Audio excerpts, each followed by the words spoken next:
It's my pleasure to introduce Dr. Laura Olivieri, who is very active in our imaging world here at CHP. She is the Director of Non-Invasive Cardiac Imaging, so does both echo and cross-sectional imaging.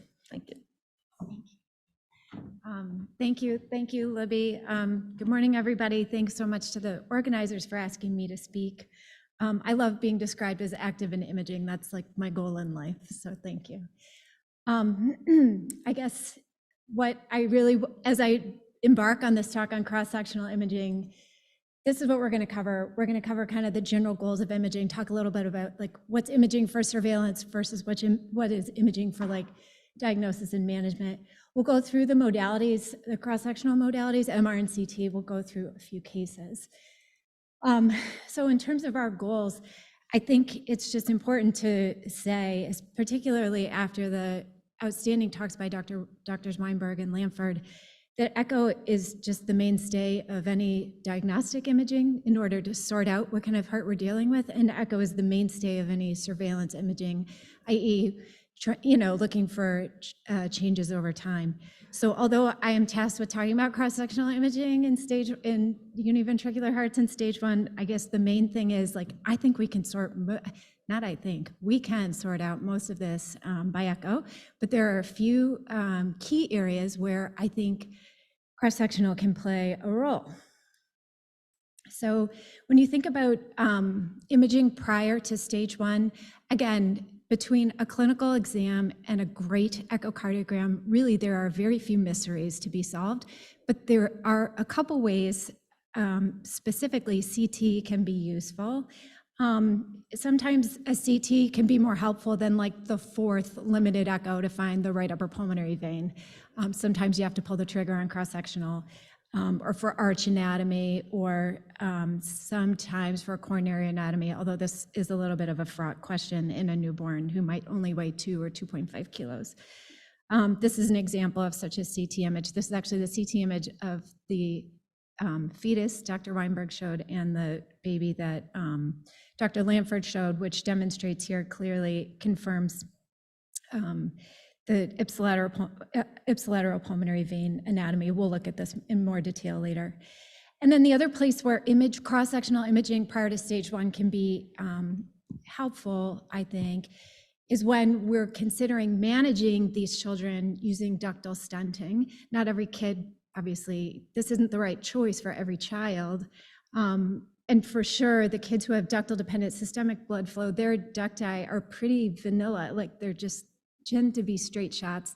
And I don't know that they need additional characterization of those ducts.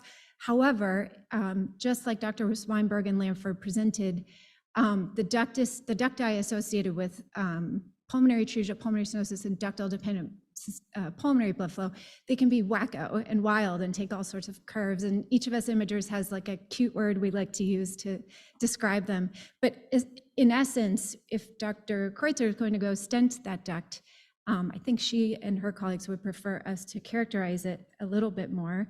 And so that's when CT can come in helpful to understand the curves and the insertion points and what, if the PAs may or may not become discontinuous after you turn the prostaglandin off. It might change their approach and their strategy. This is definitely a place where CT and cross-sectional can help out a little bit more. So now that's kind of pre-stage 1 or pre-whatever first management strategy these children are going to have. Now let's think about the interstage where they've gone through their initial palliation, but we're in the single ventricle pathway, so we've got more stages coming. So, and a lot of people like to call this the interstage. So no matter how you got in there, cross-sectional imaging definitely has a spot here, I think. Again, echo is the mainstay. Echo is definitely used for surveillance. The every 2-week echoes and the stage 1s are important for us to understand and surveil for anatomic changes. Secundum atrial septal defects close over time, arches remodel over time. So echo is really important to understand how these babies progress between stage 1 and stage 2. But cardiac MR, I think here, this is where it's the time to shine for cardiac MR. It can be used, it is used in multiple institutions and can be used to kind of non-invasively assess risk, before stage 2 in the interstage program, or in the interstage time period.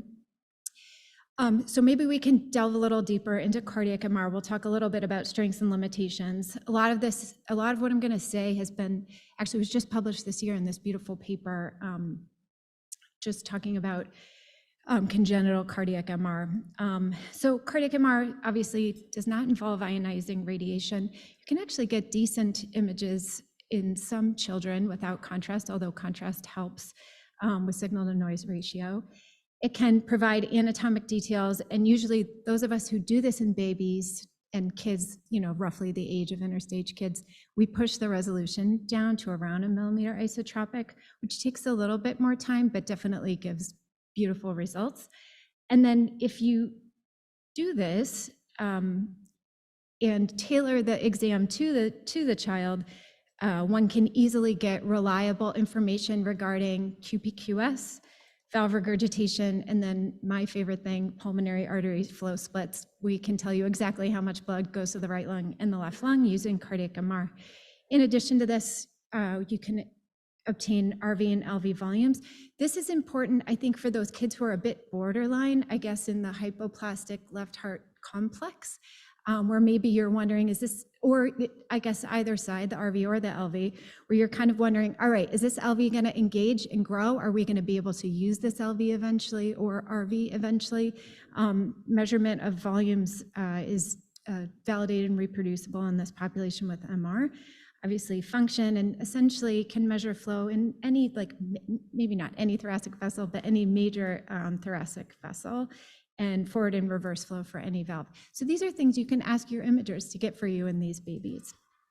The limitations of MR, you can't, what I am citing as resolution with today's scanners and equipment, you can't really go beyond that. So that is, I think, adequate to diagnose this population, but there's no, at this time with the technology of today, there's no further kind of resolution that we can get there. These scans tend to take a longer time, and they basically require sedation, sometimes general anesthesia, depending on your scanner and your approach. And then the presence of metal, if there's any metal in the chest, like a stent in the duct, you can kind of, this further degrades the signal that you're already kind of trying to squeeze every bit of signal out of these kids' MRIs. And so this is an example of a hybrid stage 1, where you can see here, this I guess would be in the hypoplastic left heart complex, where there is antegrade flow out the ascending aorta. This is the pulmonary artery. There's plenty of flow down the descending aorta. And what's missing here is the ductus arteriosus, because there's a stent in it. And then this is just an example of contrast-enhanced angiography. This is in a patient who already went through a stage 2. I just want to point out with MR, you can easily see the glen and the branch pulmonary artery. This isn't CT, this is MR. And then just one more note about MR and flow. This is an example. This is about a 4.5 kilo baby that can see has hypoplastic left heart syndrome. And has been palliated with a Norwood arch reconstruction and then a Blalock-Taussig Thomas shunt. So for sure, 4D flow is a nice tool, I think, for visualizing the hemodynamics of these children. And in this case, I think we pretty clearly identified some flow acceleration at the aortic isthmus, concerning for a coarctation. I'll just take a moment and mention, even though beyond stage 2, between stage 2 and 3, which is a little bit out of scope of this talk, there's great evidence and most of, for being able to measure the burden of aortopulmonary collaterals. Using cardiac MR, there's really no other way to do this, so I would consider this unique information and a unique indication to obtain cardiac MR in these patients. These are all the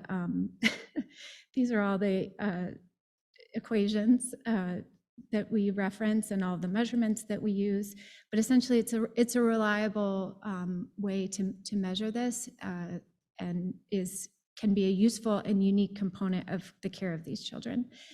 So it's kind of MR. Maybe we'll pop over to CT now and talk about its strengths and limitations. I think we know you can get unbelievable 3D anatomic details using CT, and that's mainly due to the spatial resolution of these scans. It's about twice as resolved. The imaging acquisition is really fast. And actually, a lot of times when we do this, it can be so fast that some babies don't always need sedation. We can kind of feed them and swaddle them up and image them while they're asleep, depending on the indication and the baby. And this is called a feed and bundle technique, which many institutions utilize in this population. It's kind of nice to avoid sedation in this like higher risk population. Although when you need sedation, it's nice to have a cardiac anesthesia service to safely sedate the children when we do need it. And then CTH strengths, obviously, we can measure we can get linear measurements for any vessel in the body. We can measure it, we can see it and measure it. And then there's this additional component, since so many of our children don't just have heart disease, they have definitely heart and lung disease, and then can also have other anatomic issues within their thorax that are like clinically very important. It's a bit of a one-stop shop if you need to see the lungs and do a CTA, or understand the relationship between airway and a vascular plug or something like this. CT is a great modality for those types of questions. The limitations are that ionizing radiation is required, contrast is required. And if we need to do a study that is gated to cardiac motion, i.e. we only acquire little bits of the image every heartbeat when the heart is still and in the diastolic phase, that's what cardiac gating is, then this definitely requires a breath hold, probably requires a heart rate lowering strategy, and definitely requires, like, it's a bit heavy-handed. You need general anesthesia, you need a low heart rate, you need everything fairly well controlled in order to do that imaging. So it's kind of an overview of how cross-sectional imaging can help us manage these patients. I like what Dr. Weinberg said earlier. I think it's more than just getting pretty pictures to ooh and ah. I think of it as imaging to help manage. So anyway, we'll go through a few cases. This is a baby. This is the further imaging of the baby with hypoplastic left heart complex, I guess. And it turns out to have heterotaxy and multiple venous anomalies. So here we can see coming up, this is anterior, this is posterior, this is left, and this is right. So coming up inferiorly, can see hepatics join the base of this right atrium here. This over here, this is the descending aorta. This is the interrupted IVC with hemiazygous continuation. This dark spot is not a clot. That's the left superior vena cava. This baby had an injection in the right arm, and the left arm veins are dark, whereas the right arm veins are light. I think the value of this scan was to confirm what Dr. Lanford suspected by echo, which is that the right veins insert into the right atrium and the left veins insert into the left atrium. So this baby definitely had ipsilateral veins, pulmonary veins. This is the same data set that, again, the beauty of 3D imaging is you can slice and dice it any way you want to look at it. So if you prefer coronal plane, go for it. I'm an axial plane type of person. But this is kind of the beauty of 3D data. We can visualize it any way we want, and including in 3D. So this is that same data set, just with a 3D reconstruction that you can kind of spin in space. Just a note on this, a 3D data set is only 3D if you keep it moving. When you like pause it, it just becomes another 2D data set, and it's difficult to resolve differences. But if you keep moving it, that's when like the 3D depth details come in, and that's, I think, when the real value is added. So that's our first case, demonstrating how CT was actually useful in the pre-stage 1 assessment of this baby, of a baby. This is now an example of how cross-sectional imaging can be useful in the interstage period between after stage 2. So this is an example of a baby who is a Glenn, who had increasing cyanosis, maybe some coexistent lung disease, maybe some other medical issues, but mainly trying to understand if we could kind of non-invasively add value to understanding why this baby may or may not be blue. So the panel on the left is a 40 flow image acquired with cardiac MR. This is using an IV contrast agent called ferrimoxetol, which really helps boost signal to noise. And I think we can all recognize here, this is the Glen. So the SVC coming down to the RPA and LPA looks wide open and beautiful. And then over here, we can easily recognize the aortic arch. And this is in that arch view, the left atrium, right atrium. And I think our eye, all of us, this is catching our eye here. There's kind of like this flame billowing around in the right atrium that makes us imagers anyway suspicious. Oh, I wonder if there's a restrictive atrial septum. And here is that same data set. Instead of one specific slice, it's just the whole, looking at the entire chest in the anterior posterior view. And you can see clearly this, our suspicion was correct. There is definitely a restrictive atrial septum for this baby. So they went and had that addressed in the cath lab. Last case is a neonate with pulmonary effusion, intact septum. This is the imaging I showed you previously, where we have this S-shaped ductus and these PAs that look like, for all the world, if you turned off the prostaglandin, they would become discontinuous. Very technically difficult baby to manage, but was managed with a ductal stent. So here's the initial angiogram that shows this left arch, left ductus, and then kind of simmering LPA stenosis that had a successful both ductal stenting as well as LPA stenting with a beautiful result at the end. Echo surveillance was obtained for this baby, and this is examples. Again, you can see here the arch, the stent, and then this continuous flow through the ductus arteriosus into the RPA, and LPA was always a little bit difficult to see.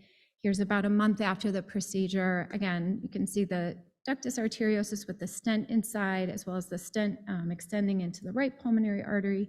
Flows coming down the ductus, flows definitely taking a right and going to the right pulmonary artery. It's just hard to say what's going on with the left pulmonary artery, and I think this is a common place to be in. Stents make imaging very difficult. So this baby had a CTA. You can see here, here's the stent material, here's the left pulmonary artery. And I guess while there is variation amongst scanner manufacturers and scanning techniques to kind of minimize metal artifact, stents also kind of disrupt and disturb CT imaging as well. Ultimately, this baby ended up going to the cardiac catheterization lab where a severe left pulmonary proximal LPA stenosis was diagnosed in the cath lab and managed, and the baby clinically improved. So just demonstrating that cross-sectional imaging is good, but for sure, if there's particularly a stage 1 baby who's not doing well, invasive imaging is usually very helpful.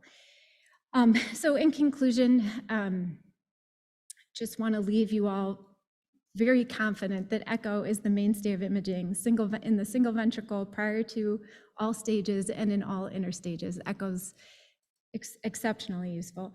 Cardiac MR can add value in that we can understand and visualize 3D anatomy as well as some reliable hemodynamics, not pressure measurements, but definitely flow measurements. And CT adds value with extremely high resolution anatomy. But remember, we don't get any physiology from CT. So if I see a small pulmonary vein, I have no idea what the gradient is in that vein and if that stenosis is important or not.